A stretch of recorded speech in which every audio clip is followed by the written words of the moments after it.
उस विषय पर यानी गुजरात दंगों पर उन्होंने ये डॉक्यूमेंट्री बनाई है।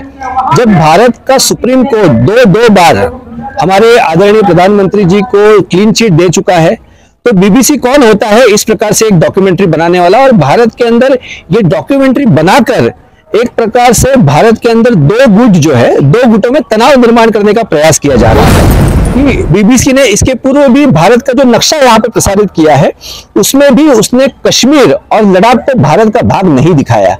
ये जानबूझकर किया गया है, तो ये देश का अपमान है। तो देश के अपमान के विरोध में जो काम किया गया है तो उसके ऊपर कार्रवाई होनी चाहिए। जिन लोगों ने ये किया है उन सभी के ऊपर कड़ी कार्रवाई होनी चाहिए। सरकार ने तो वो डॉक्यूमेंट्री के ऊपर पाबंदी लगाई है, तो सरकार ने एक बहुत बड़ा कदम लिया है और उसके ऊपर एक सकारात्मक इससे जाकर उसने उनको सभी सोशल मीडिया वेबसाइट से भी निकालने के लिए कहा है। तो मुझे लगता है कि सरकार ने आगे जाकर अभी सुप्रीम कोर्ट ने उनका एक वर्डिक्ट दिया है, पर सरकार जो है, क्योंकि सरकार के हाथ में होता है, हमें इतिहास में भी देखना चाहिए कि बीबीसी ने इसके पूर्व भी, जैसे इंदिरा गांधी की सरकार थी तो 1970 में वहां पर भारत विरोधी कृत्य जब बीबीसी ने किया था तो 2 साल के लिए भारत के अंदर बीबीसी को बैन किया गया था।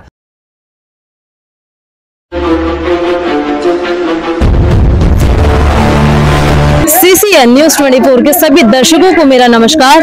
दर्शकों, इस वक्त यहाँ पे मेरे पीछे आप एक बैनर देख सकते हैं, हिंदू द्वेषी इंडिया द मोदी क्वेश्चंस लघु फिल्म प्रसारित करने वाली बीबीसी न्यूज का तीव्र निषेध।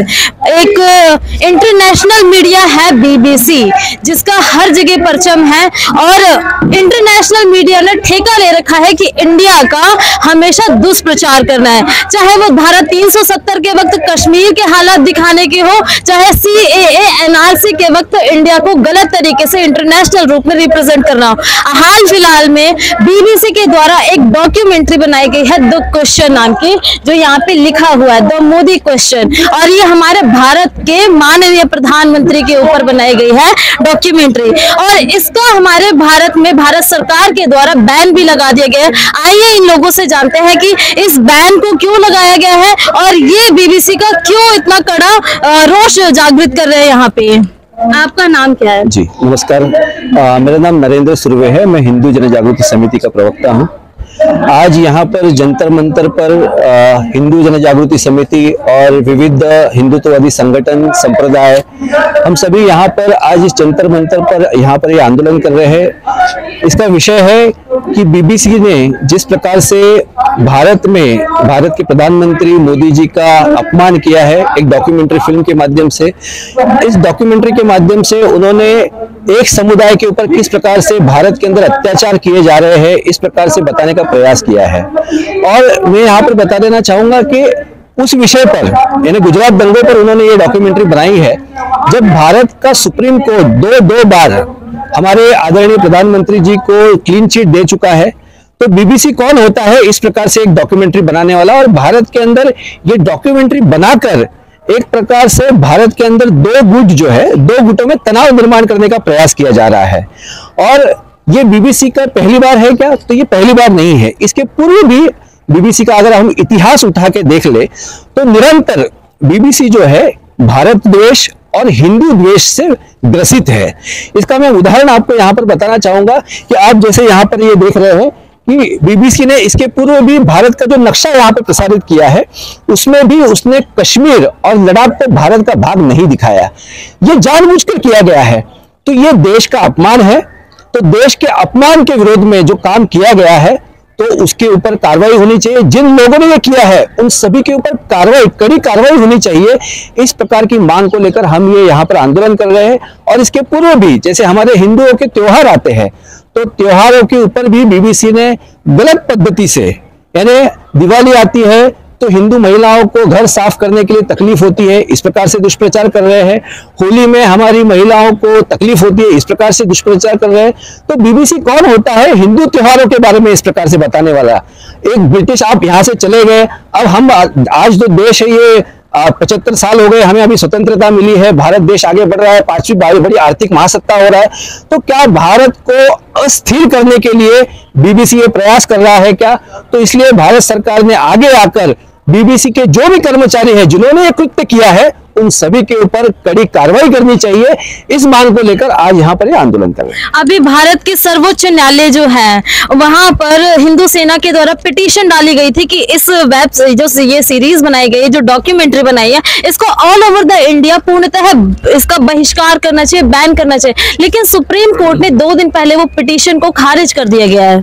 जी जी, देखिए सरकार ने तो वो डॉक्यूमेंट्री के ऊपर पाबंदी लगाई है, तो सरकार ने एक बहुत बड़ा कदम लिया है और उसके ऊपर एक सकारात्मक इससे जाकर उसने उनको सभी सोशल मीडिया वेबसाइट से भी निकालने के लिए कहा है।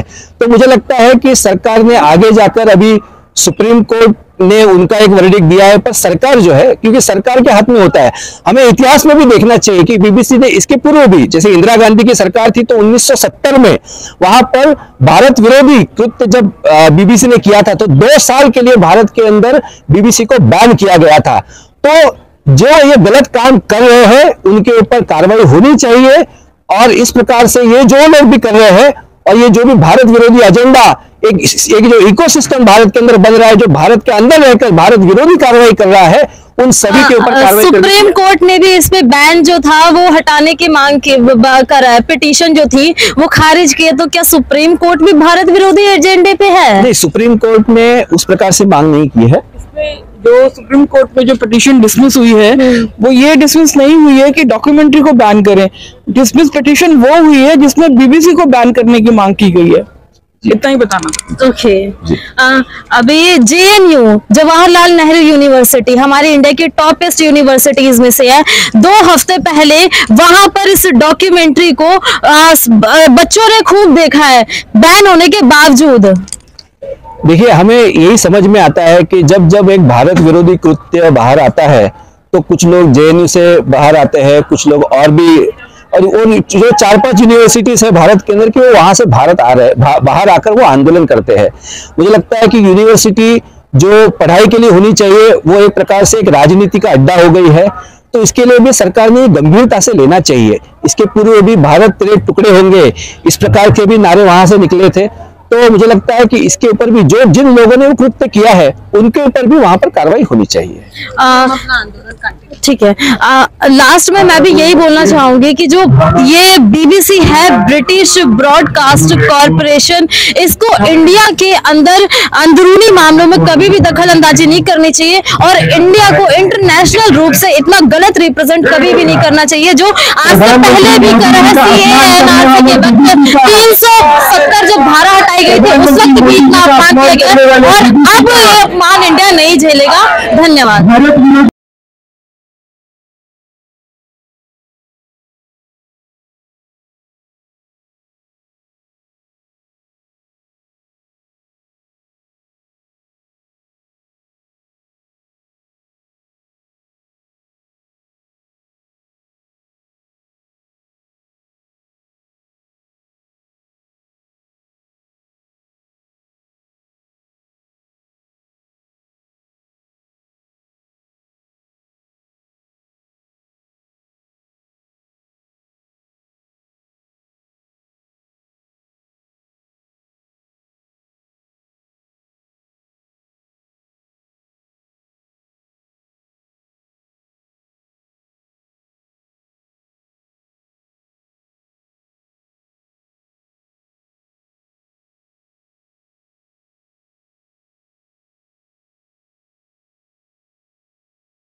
CCN न्यूज 24 के सभी दर्शकों को मेरा नमस्कार। दर्शकों, इस वक्त यहाँ पे मेरे पीछे आप एक बैनर देख सकते हैं, हिंदू द्वेषी इंडिया द मोदी क्वेश्चंस लघु फिल्म प्रसारित करने वाली BBC न्यूज का तीव्र निषेध।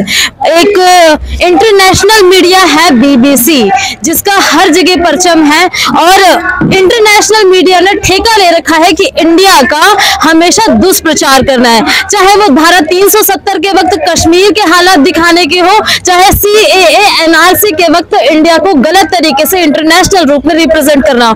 हाल फिलहाल में BBC के द्वारा एक डॉक्यूमेंट्री बनाई गई है द क्वेश्चन नाम की, जो यहाँ पे लिखा हुआ है द मोदी क्वेश्चन, और ये हमारे भारत के माननीय प्रधानमंत्री के ऊपर बनाई गई है डॉक्यूमेंट्री, और इसका हमारे भारत में भारत सरकार के द्वारा बैन भी लगा दिया गया है। आइए इन लोगों से जानते हैं कि इस बैन को क्यों लगाया गया है और ये BBC का क्यों इतना कड़ा रोष जागृत कर रहे हैं यहाँ पे। आपका नाम क्या है? जी नमस्कार, मेरा नाम नरेंद्र सुर्वे है। मैं हिंदू जन जागृति समिति का प्रवक्ता हूँ। आज यहाँ पर जंतर मंतर पर हिंदू जन जागृति समिति और विविध हिंदुत्ववादी संगठन संप्रदाय, हम सभी यहाँ पर आज इस जंतर मंतर पर यहाँ पर ये आंदोलन कर रहे हैं। इसका विषय है कि BBC ने जिस प्रकार से भारत के प्रधानमंत्री मोदी जी का अपमान किया है एक डॉक्यूमेंट्री फिल्म के माध्यम से, इस डॉक्यूमेंट्री के माध्यम से उन्होंने एक समुदाय के ऊपर किस प्रकार से भारत के अंदर अत्याचार किए जा रहे हैं इस प्रकार से बताने का प्रयास किया है। और मैं यहाँ पर बता देना चाहूंगा कि उस विषय पर, यानी गुजरात दंगों पर उन्होंने ये डॉक्यूमेंट्री बनाई है। जब भारत का सुप्रीम कोर्ट दो बार हमारे आदरणीय प्रधानमंत्री जी को क्लीन चिट दे चुका है, तो BBC कौन होता है इस प्रकार से एक डॉक्यूमेंट्री बनाने वाला, और भारत के अंदर ये डॉक्यूमेंट्री बनाकर एक प्रकार से भारत के अंदर दो गुटों में तनाव निर्माण करने का प्रयास किया जा रहा है। और ये BBC का पहली बार है क्या? तो ये पहली बार नहीं है। इसके पूर्व भी BBC का अगर हम इतिहास उठा के देख ले तो निरंतर BBC जो है भारत द्वेष और हिंदू द्वेष से ग्रसित है। इसका मैं उदाहरण आपको यहाँ पर बताना चाहूंगा कि आप जैसे यहाँ पर ये देख रहे हैं कि BBC ने इसके पूर्व भी भारत का जो नक्शा यहाँ पे प्रसारित किया है उसमें भी उसने कश्मीर और लद्दाख को भारत का भाग नहीं दिखाया। ये जानबूझकर किया गया है। तो ये देश का अपमान है। तो देश के अपमान के विरोध में जो काम किया गया है तो उसके ऊपर कार्रवाई होनी चाहिए। जिन लोगों ने ये किया है उन सभी के ऊपर कड़ी कार्रवाई होनी चाहिए। इस प्रकार की मांग को लेकर हम ये यहाँ पर आंदोलन कर रहे हैं। और इसके पूर्व भी जैसे हमारे हिंदुओं के त्योहार आते हैं तो त्योहारों के ऊपर भी BBC ने गलत पद्धति से, यानी दिवाली आती है तो हिंदू महिलाओं को घर साफ करने के लिए तकलीफ होती है, इस प्रकार से दुष्प्रचार कर रहे हैं। होली में हमारी महिलाओं को तकलीफ होती है, इस प्रकार से दुष्प्रचार कर रहे हैं। तो BBC कौन होता है हिंदू त्योहारों के बारे में इस प्रकार से बताने वाला? एक ब्रिटिश, आप यहाँ से चले गए, अब हम आज जो देश है ये 75 साल हो गए, हमें अभी स्वतंत्रता मिली है, भारत देश आगे बढ़ रहा है, 5वीं बड़ी आर्थिक महासत्ता हो रहा है। तो क्या भारत को अस्थिर करने के लिए BBC ये प्रयास कर रहा है क्या? तो इसलिए भारत सरकार ने आगे आकर BBC के जो भी कर्मचारी हैं जिन्होंने ये कृत्य किया है उन सभी के ऊपर कड़ी कार्रवाई करनी चाहिए। इस मांग को लेकर आज यहाँ पर ये आंदोलन कर रहे हैं। अभी भारत के सर्वोच्च न्यायालय जो है वहां पर हिंदू सेना के द्वारा पिटीशन डाली गई थी कि इस जो ये सीरीज बनाई गई है, जो डॉक्यूमेंट्री बनाई है, इसको ऑल ओवर द इंडिया पूर्णतः इसका बहिष्कार करना चाहिए, बैन करना चाहिए। लेकिन सुप्रीम कोर्ट ने 2 दिन पहले वो पिटीशन को खारिज कर दिया गया है। जी देखिए, सरकार ने तो वो डॉक्यूमेंट्री के ऊपर पाबंदी लगाई है, तो सरकार ने एक बहुत बड़ा कदम लिया है और उसके ऊपर एक सकारात्मक इससे जाकर उसने उनको सभी सोशल मीडिया वेबसाइट से भी निकालने के लिए कहा है।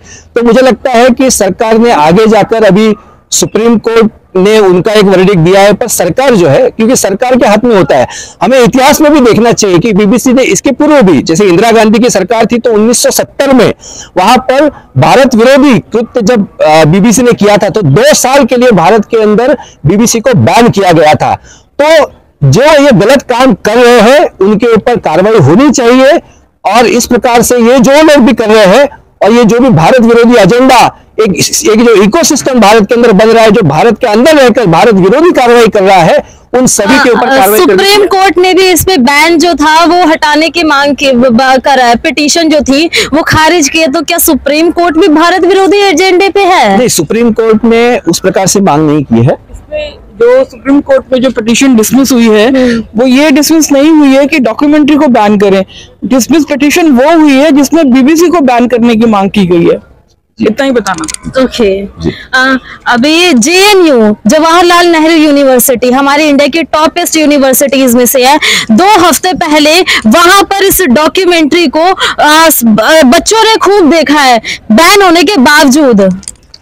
देखिए, हमें यही समझ में आता है कि जब जब एक भारत विरोधी कृत्य बाहर आता है तो कुछ लोग जेएनयू से बाहर आते हैं, कुछ लोग और भी, और जो 4-5 यूनिवर्सिटीज है भारत के अंदर की, वो वहां से भारत आ रहे बाहर आकर वो आंदोलन करते हैं। मुझे लगता है कि यूनिवर्सिटी जो पढ़ाई के लिए होनी चाहिए वो एक प्रकार से एक राजनीति का अड्डा हो गई है।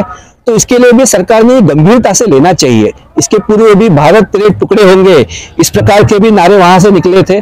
तो मुझे लगता है कि इसके ऊपर भी जिन लोगों ने वो कृत्य किया है उनके ऊपर भी वहां पर कार्रवाई होनी चाहिए।